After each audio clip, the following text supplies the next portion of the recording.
ಎಲ್ಲರಿಗೂ ನನ್ನ ನಮಸ್ಕಾರಗಳು. PST, GPSTR ಮತ್ತು HSTR ಪರೀಕ್ಷೆಗಳಿಗಾಗಿ ಗಣಿತ ವಿಷಯಕ್ಕೆ ಸಂಬಂಧಪಟ್ಟಿರುವಂತಹ ಪ್ರಶ್ನೆಗಳನ್ನು ನೋಡ್ತಾ ಹೋಗೋಣ. ಇಲ್ಲಿರುವಂತಹ ಘಟಕಗಳು, ಸಿಲೆಬಸ್ನಲ್ಲಿರುವಂತಹ ಘಟಕಗಳು ಏನಿವೆ ಅಂದರೆ ಇವುಗಳು numbers and numerals number systems ಅಂತಿದೆ ಒಂದನೇ ಘಟಕ. Number sets, basic operations, properties, ಎರಡನೇ square numbers and square roots, cube numbers and cube roots, ಇರಿಯಾಸ್ ನಂಬರ್. ಟೋಟಲ್ ಇಲ್ಲಿ ಎಷ್ಟಿವೆ ಅಂದ್ರೆ 11 ಇವೆ ಟೋಟಲ್.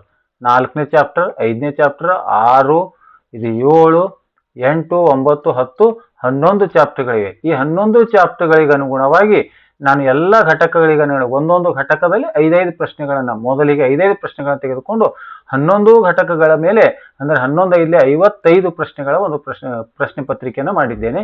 ಹಾಗಾಗಿ ಮೊದಲಿಗೆ 6 ಘಟಕಗಳನ್ನು ತೆಗೆದುಕೊಳ್ತೀನಿ, ನಂತರ ಉಳಿದ 5 ಘಟಕಗಳ ಪ್ರಶ್ನೆಗಳನ್ನು ನಂತರ ಬಿಡಿಸೋಣ. ಈಗ ಆ ಪ್ರಶ್ನೆಗಳನ್ನ ನೋಡ್ತಾ ಬರೋಣ. ಈಗ ಮೊದಲನೇ ಘಟಕ ತೆಗೆದುಕೊಂಡಿರ್ತವೆ ಸಂಖ್ಯೆಗಳು ಮತ್ತು ಸಂಖ್ಯಾಂಕಗಳು ಅಂತಕ್ಕಂಥದ್ದು. ಇಲ್ಲಿ ಒಂದನೇ ಪ್ರಶ್ನೆ 144ರ ವರ್ಗಮೂಲ ಅಂತಿದೆ. 144ರ ವರ್ಗಮೂಲ ಅಂತಿದೆ. ಇದು ವರ್ಗಮೂಲ. 144ರ ವರ್ಗಮೂಲ ಎಷ್ಟಿದೆ? 12 ಅಂತಕ್ಕಂಥದ್ದು. ಅಥವಾ 12ರ ವರ್ಗ, ಈ ರೀತಿ ರಿವರ್ಸ್ ಆಗಿ ಕೇಳಿದ್ರೆ 12ರ ವರ್ಗ ಅಂದ್ರೆ ಅದನ್ನ ಎಷ್ಟು ಬರೀಬೇಕು? 144 ಅನ್ನುವಂಥ. ಎಲ್ಲ ಪ್ರಶ್ನೆಗಳನ್ನು ಒಂದ್ಸಲ ನೋಡಿ, ಪ್ರಶ್ನೆಗಳು ಚೆನ್ನಾಗಿತ್ತು ಅಂದ್ರೆ ಲೈಕ್ ಮಾಡಿ ಮತ್ತು ಶೇರ್ ಮಾಡಿ. ಹಾಗೂ ಮುಂದಿನ ಪ್ರಶ್ನೆಗಳು, ತಮಗೆ ಈ ಪ್ರಶ್ನೆಗಳು ಚೆನ್ನಾಗಿವೆ, ಇನ್ನೂ ಇದಕ್ಕಿಂತ ಕಠಿಣವಾಗಿರ್ತಕ್ಕಂಥ ಪ್ರಶ್ನೆಗಳನ್ನ ಕೊಡ್ತಾ ಬರ್ತೀನಿ. ಹಾಗಾಗಿ ಪ್ರಶ್ನೆಗಳು ಇಷ್ಟವಾದರೆ ನೀವು ಕಮೆಂಟ್ ಬಾಕ್ಸ್ ನಲ್ಲಿ ದಯವಿಟ್ಟು ತಿಳಿಸಿ ಅಂತ ಹೇಳುತ್ತಾ ಮುಂದಿನ ಪ್ರಶ್ನೆಯನ್ನು ನೋಡೋಣ.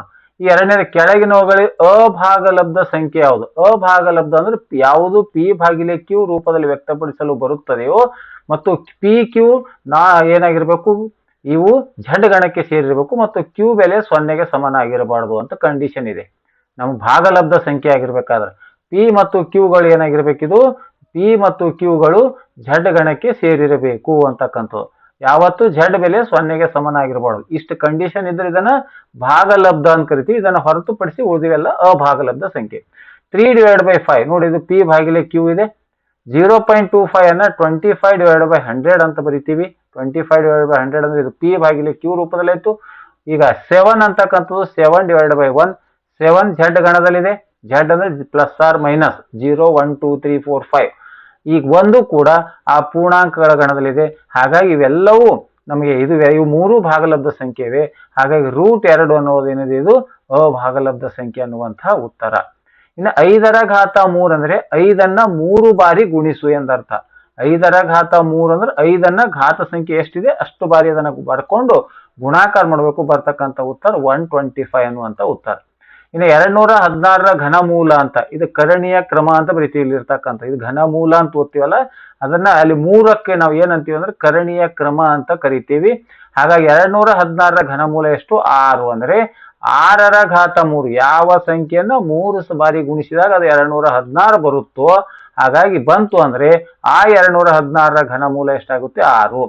6ರ ಘನ 216 ಅಂದ್ರೆ ಯಾವ ಸಂಖ್ಯೆನ 3 ಬಾರಿ, ಒಂದೇ ಸಂಖ್ಯೆನ 3 ಬಾರಿ ಗುಣಿಸಿದಾಗ ಉತ್ತರ ಬರುತ್ತೋ ಆ ಸಂಖ್ಯೆ ಅಂದ್ರೆ ಇದರ ಒಂದು ಘನಮೂಲ ಅಂತ ನಾವು ಅದನ್ನ ಕರಿತೀವಿ. ಹಾಗಾಗಿ 6 ಅನ್ನುವಂಥ ಸೀದ ಉತ್ತರ, ಸರಿಯಾದ ಉತ್ತರ.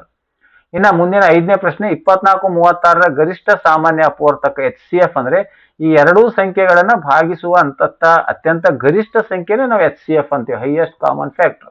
24-36ರನ್ನ ಭಾಗಿಸುವ ಸಂಖ್ಯೆ ಯಾವುದು? ಎರಡೂ ಭಾಗಿಸ್ತಕ್ಕಂಥದ್ದು. 2ರಿಂದ 2 ಹೋಗುತ್ತವೆ.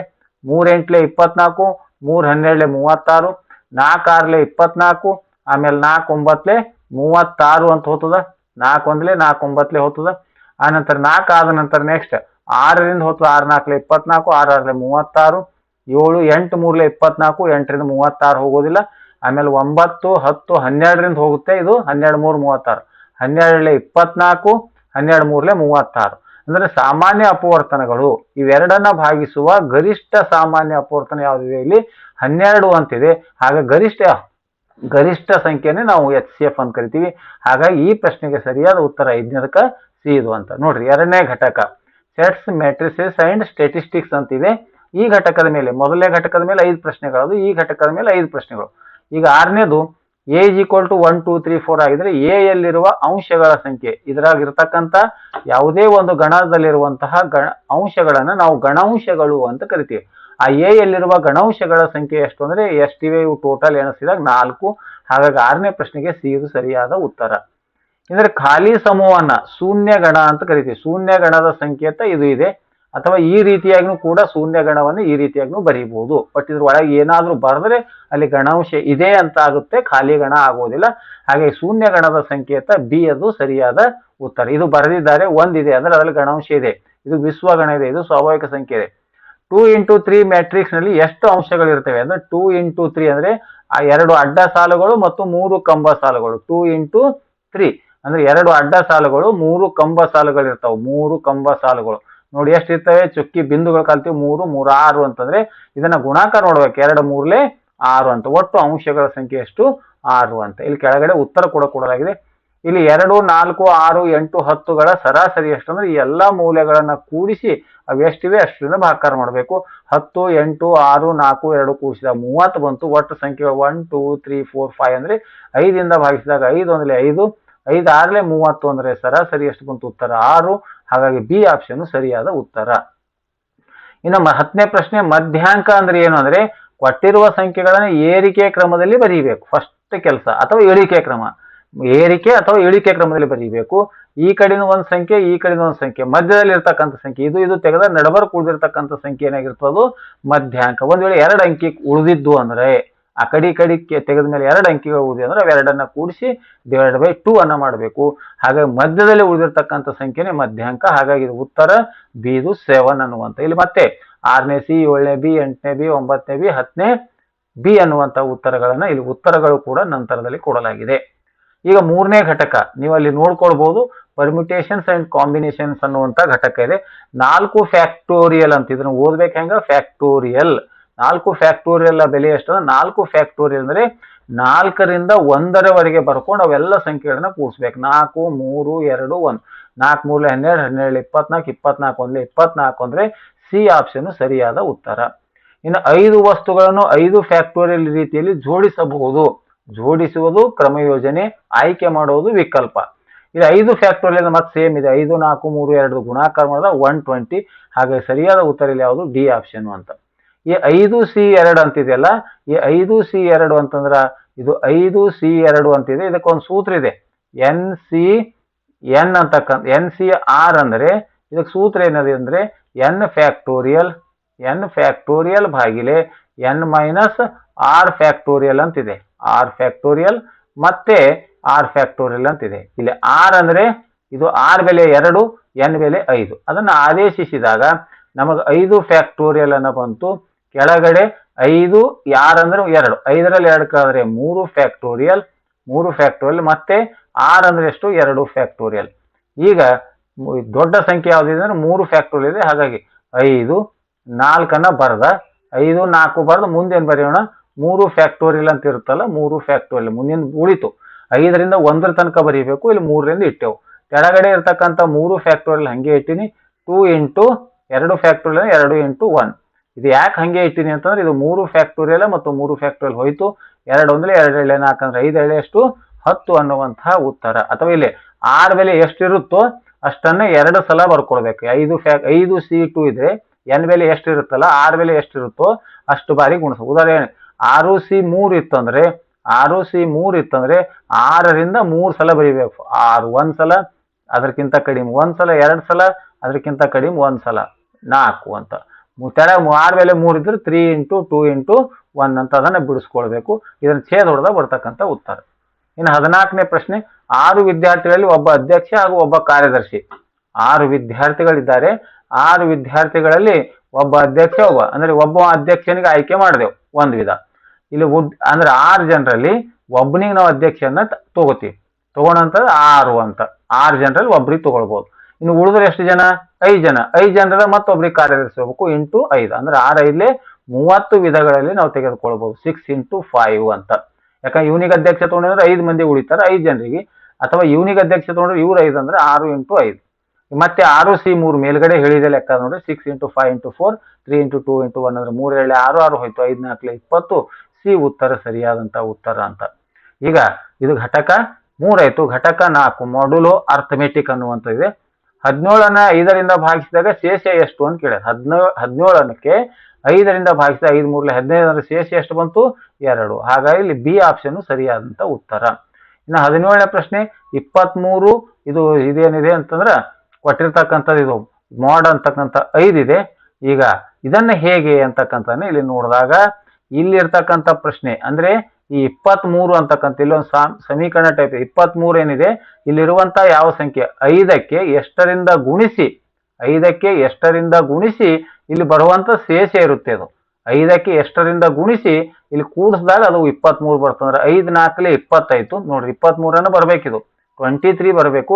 5 4 20 ಯಾಕಂದ್ರೆ 5 mod 5 ಅಂತ ಕೊಟ್ಟಿದ್ದಾರೆ. 5 5 4 20 ಉಳಿದಿರ್ತಕ್ಕಂಥ ಶೇಷ ಎಷ್ಟು 3 ಅಂದ್ರೆ ಆ 3 ಇಲ್ಲಿ ಬರೀಬೇಕು. ಹಾಗೆ ಸರಿಯಾದ ಉತ್ತರ ಸಿ. ಅದೇ ರೀತಿ ನೋಡ್ರಿ ಇಲ್ಲಿ ಎನ್ ಇದೆ. ಎನ್ ಅಂದ್ರೆ ಎಷ್ಟಂತ ಗೊತ್ತಿಲ್ಲ. 15 ಸಮನಾಗಿದೆ ಎನ್ ಇಂಟು ನಾ ಎಂ ಅಂತ ತೆಗೆದುಕೊಂಡಿದ್ದೀನಿ. ಇದನ್ನು ಸಂಖ್ಯೆ ಗೊತ್ತಿಲ್ಲ ನಮಗ. ಮಾಡ್ ಎನ್ ಅಂತ ಕೊಟ್ರೆ ಮಾಡ್ ಎನ್ ಹಾಗೆ ಇಟ್ಟಿನಿ. ಪ್ಲಸ್ 3 ಏನಿದು ಶೇಷ ಇಲ್ಲಿ ಬಂದಿರತಕ್ಕಂಥ ಶೇಷ. ಹಾಗಾಗಿ 15 = 3 × 4 ಅಂದ್ರೆ ನಾವು ಇಲ್ಲಿ ಎನ್ ಬೆಲೆ ಅಂದ್ರೆ 3 ಅಂತ ತೆಗೆದುಕೊಂಡಿನಿ. 3 × 4 3 4 12 ಅಂದ್ರೆ ಇಲ್ಲಿ ಇರ್ತಕ್ಕಂಥ 3 4 12 ಅಂದ್ರೆ ಯಾವುದೇ ಎರಡು ಸಂಖ್ಯೆ ತೆಗೆದುಕೊಂಡ 3 4 12 3 15 ಅಂದ ತಕ್ಷಣ ಇಲ್ಲಿ ಬಂದಿರತಕ್ಕಂಥ ಉತ್ತರ ನಾವು ನೋಡಿದಾಗ ಇಲ್ಲಿ ಎನ್ ಬೆಲೆ ಮಾಡ್ ಎಷ್ಟಿದೆ ಅಂದ್ರೆ ನಮ್ಗೆ ಕೇಳಿದ್ದು ಎನ್ ಬೆಲೆ ಕೇಳಿದರೆ ಎನ್ ಬೆಲೆ 3 ಇರ್ಬೋದು ಅಥವಾ 4 ಇರ್ಬೋದು. ಇದು ಎನ್ ಇದ್ರೆ ಇದು ಎಂ ಇರ್ಬೋದು, ಇದು ಎಂ ಇದ್ರೆ ಇದು ಎನ್ ಇರ್ಬೋದು. ಹಾಗಾಗಿ 4 ಇರ್ಬೋದು ಅಥವಾ 3 ಇರ್ಬೋದು. ಇಲ್ಲಿ ಇರ್ತಕ್ಕಂಥ ಉತ್ತರ 4 ಇದೆ. ಹಾಗಾಗಿ 4 ಅಂದ್ರೆ ಇಲ್ಲಿ 4 ತಾವು ಇಟ್ಟು ನೋಡಿ 4 3 12 12 ಅಂದ್ರೆ 15 12 3 ಶೇಷ ಕರೆಕ್ಟ್ ಆಗಿ ಬಂದಿದೆ. ಹಾಗಾಗಿ ಎನ್ ಬೆಲೆ ಎಷ್ಟಿರ್ಬೇಕು 4. ಇಲ್ಲಿ ಉತ್ತರನೇ ತುಂಬಿ ಇಟ್ಟು ನೋಡ್ಬೇಕು. ಇಲ್ಲಿ 5 ಇಟ್ಟು ನೋಡಿದೆ ಅಂದ್ರೆ 5 3 5 ತುಂಬಿದೆ ಅಂದ್ರೆ 5 3 15 ಶೇಷ 0 ಅಥವಾ ಇಲ್ಲಿ 3 ಬರೋದಿಲ್ಲ ಅಂದ್ರೆ 5 ಆನ್ಸರ್ ರಾಂಗ್ ಅಥವಾ. ಹಾಗಾಗಿ ಇಲ್ಲಿ ಚೆಕ್ ಮಾಡ್ಕೋಬೇಕು. 28 mod 7 ಬೆಲೆ ಎಷ್ಟು ಅಂತ. 28 mod 7 ಅಂದ್ರೆ 28 = 7 ಅಂತ ಕೊಟ್ಟಿದ್ದಾರೆ. ಮಾಡ್ 7 ಯಾವ ಸಂಖ್ಯೆಯಿಂದ ಗುಣಿಸಿ ಯಾವ ಸಂಖ್ಯೆಯನ್ನು ಕೂಡಿಸಿ 28 ಬರ್ತದೆ. 7 4 28 ಪ್ಲಸ್ 6 7 4 28 ಪ್ಲಸ್ ಇಲ್ಲಿ 0 ಅದೇ 0 7 4 28 ಬರ್ತಂದ್ರೆ ಇಲ್ಲಿ ಬಂದಿರತಕ್ಕಂಥ ಉತ್ತರ ನಮಗೆ ಇದ್ರ 28 mod 7 ಮೌಲ್ಯ ಎಷ್ಟು ಅಂತ ಕೇಳಿದ್ದಾರೆ. ಹಾಗಾಗಿ ಇಲ್ಲಿ ಬರ್ತಕ್ಕಂಥ ಉತ್ತರ ಎಷ್ಟಿರ್ಬೇಕು ಇಲ್ಲಿ 0. ಹಾಗಾಗಿ ಉತ್ತರ ಸರಿಯಾದ ಉತ್ತರ. 20ನೇ ಪ್ರಶ್ನೆ 35 6ರಿಂದ ಭಾಗಿಸಿದಾಗ 35ಕ್ಕೆ 6ರಿಂದ ಭಾಗಿಸಿದಾಗ ಶೇಷ 5 ಉಳಿದಿದೆ. ಹಾಗಾಗಿ ಇಲ್ಲಿ ಸರಿಯಾದ ಉತ್ತರ ಸಿ. ಮತ್ತೆ ಇಲ್ಲಿ ಅವುಗಳ ಉತ್ತರಗಳು ಕೂಡ ಕೊಡಲಾಗಿದೆ. ಇನ್ನು ಘಟಕ 5 ಒಟ್ಟು 11 ಘಟಕಗಳಿವೆ. 11ರಲ್ಲಿ 6 ಘಟಕವನ್ನು ಈಗ ತೆಗೆದುಕೊಳ್ತೀನಿ. ನೆಕ್ಸ್ಟ್ 3x + 5x ಸಜಾತಿಯ ಪದಗಳಿವೆ. x ಸೇಮ್ ಇದೆ. ಸಜಾತಿ ಪದಗಳಿದ್ದಾಗ ಅವುಗಳು ಒಂದನ್ನೊಂದು ಕೂಡಿಸ್ತೇವೆ. 3x + 5x ಅಂದ್ರೆ 8x ಅನ್ನುವಂಥದ್ದು. ಇದು ಡೈರೆಕ್ಟ್ ಸೂತ್ರ ಇದೆ. a + b² ಸೂತ್ರ. a² + 2ab + b² ಅನ್ನುವಂಥ ಉತ್ತರ ಸಿ ಆಪ್ಷನ್ ಸರಿ ಇದೆ. ಸೂತ್ರಗಳನ್ನು ನೆನ್ಪಿಡಬೇಕು. x² - 9 ಅಂದ್ರೆ x² - 9 ಹೆಂಗ್ ಬರೀಬೇಕು ಅಂತಂದ್ರೆ 3² ಅಂತ ಬರೀಬೇಕು. ಇದನ್ನ 3² ಅಂದ್ರೆ a² x² - y² ಅಂದ್ರೆ ಒಂದ್ಸಲ x - 3 ಅಂತಕ್ಕಂಥ ಉತ್ತರ. ಇದು ಒಂದು x - 3 ಇನ್ನೊಂದ್ಸಲ x + 3 ಇವೆರಡು ಅದರ ಅಪವರ್ತನಗಳಾಗ್ತವೆ. x - 3 x + 3 ಇರ್ತಕ್ಕಂಥ ಅಪವರ್ತನ ಯಾವುದು ಎ ಆಪ್ಷನ್ ಸರಿಯಾದ ಉತ್ತರ. ಇಲ್ಲಿ 2 ರ ಘಾತ 3 ಅಂದ್ರೆ 2ಅನ್ನ 3 ಸಲ ಗುಣಾಕ್ಸರ್ 2 × 2 × 2 ಅಂದ್ರೆ 2 × 4 4 × 8. ಇಲ್ಲಿ ಘಾತಾಂಕಗಳ ನಿಯಮ ಇದೆ. ಘಾತಾಂಕಗಳ ಒಂದೇ ನಿಯಮ ಏನಿದೆ a ಘಾತ m × a ಘಾತ n ಇತ್ತಂದ್ರೆ a ಘಾತ m + n ಅಂತ ಮಾಡ್ರಿ ಅಂತದ. ಇಲ್ಲಿ ಆಧಾರ ಸಂಖ್ಯೆಗಳು ಸೇಮ್ ಇದ್ದಾಗ ಘಾತ ಸೂಚಿಗಳನ್ನ ಕೂಡಿಸ್ಬೇಕು. ಯಾವಾಗ ಮಧ್ಯದಲ್ಲಿ ಗುಣಾಕಾರ ಅಂದ್ರೆ 2 ರ ಘಾತ 3 + 2 5 ಅಂದ್ರೆ ಎ ಆಪ್ಷನ್ ಸರಿಯಾದಂತ ಉತ್ತರ. ಇದು ಘಾತಾಂಕಗಳ 1ನೇ ನಿಯಮದಲ್ಲಿ ಬರುತ್ತೆ.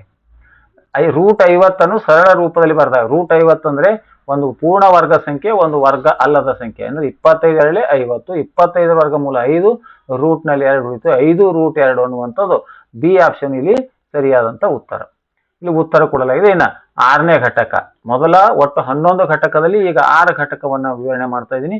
ಇದರ ನೆಕ್ಸ್ಟ್ ವಿಡಿಯೋದಲ್ಲಿ ಉಳಿದ 5 ಘಟಕಗಳು ಇದೇ ರೀತಿಯಾಗಿರ್ತಕ್ಕಂಥ ಪ್ರಶ್ನೆಗಳು ನೀವು ನೋಡಿ ಸರಿ ಅನಿಸಿದರೆ, ಚೆನ್ನಾಗಿ ಪ್ರಶ್ನೆಗಳು ಇವೆ ಅಂತ ಅನಿಸಿದರೆ ಮತ್ತೆ ಕಮೆಂಟ್ ಮಾಡಿ. ಇನ್ನು ಮುಂದಿನ ಕಂಟಿನ್ಯೂ ಇದೇ ರೀತಿಯಾಗಿರ್ತಕ್ಕಂಥ ಕಠಿಣವಾಗಿರ್ತಕ್ಕಂಥ ಪ್ರಶ್ನೆಗಳ ವಿಡಿಯೋವನ್ನು ಮಾಡ್ತೀನಿ.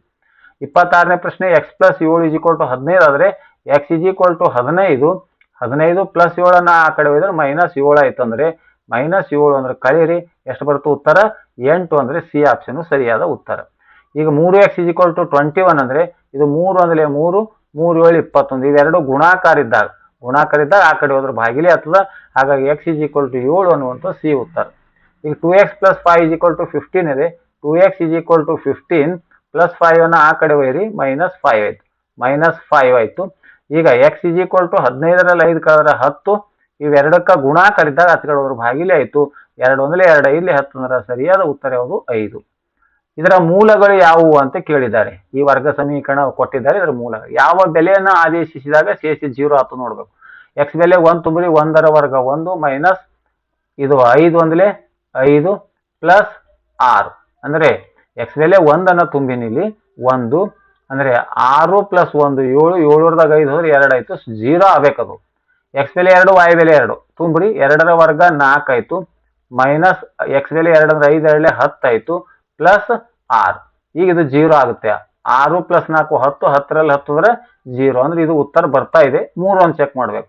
3ರ ವರ್ಗ 9 ಮೈನಸ್ ಎಕ್ಸ್ ಬೆಲೆ 3 5 15 ಪ್ಲಸ್ 6 ಈಗ ನೋಡಿ ಮತ್ತೆ 9 ಪ್ಲಸ್ 6 15 15ರ 15 0 ಬರುತ್ತೆ ಅಂದ್ರೆ ಸರಿಯಾದ ಉತ್ತರ 2 ಮತ್ತು 3. ಅಥವಾ ಇದನ್ನ ವರ್ಗ ಸಮೀಕರಣವನ್ನು ಅಪವರ್ತನ ವಿಧಾನದಿಂದ ಬಿಡಿಸಿದಾಗ ಆ ಅಪವರ್ತನ ಮಾಡಿದ ನಂತರ ಉತ್ತರಗಳು ಬರ್ತವೆ. ಅದೇ ಆ ವರ್ಗ ಸಮೀಕರಣದ ಮೂಲಗಳು ಅಂತ. ax² plus bx plus c is equal to 0 ಎಂಬುದು ಯಾವ ರೀತಿಯ ಸಮೀಕರಣ ಅಂತ ಕೇಳಿದರೆ ಇದು ax² plus bx plus c is equal to 0 ದ್ವಿಘಾತ ಅಥವಾ ಇದನ್ನ ವರ್ಗ ಸಮೀಕರಣ ಅಂತ ಕರಿತೀವಿ. ದ್ವಿಘಾತ ಅಂದ್ರೆ ಘಾತ 2 ಇರ್ತಕ್ಕಂಥ ಅಥವಾ ವರ್ಗ ಸಮೀಕರಣ ಅಂತ ಕರಿತೀವಿ.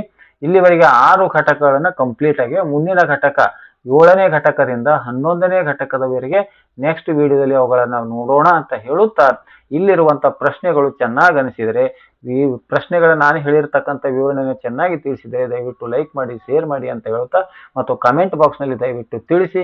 ಪ್ರಶ್ನೆಗಳು ಚೆನ್ನಾಗಿ ಅನಿಸಿದರೆ ಇನ್ನೂ ಕಠಿಣವಾಗಿರ್ತಕ್ಕಂಥ ಪ್ರಶ್ನೆಗಳು ಬೇಕಾಗಿದ್ರೆ ದಯವಿಟ್ಟು ಕಮೆಂಟ್ ಬಾಕ್ಸ್ ನಲ್ಲಿ ತಿಳಿಸಿ ಅಂತ ಹೇಳುತ್ತಾ ಈ ವಿಡಿಯೋ ನೋಡಿರುವ ತಮ್ಮೆಲ್ಲರಿಗೂ ನನ್ನ ನಮಸ್ಕಾರಗಳು.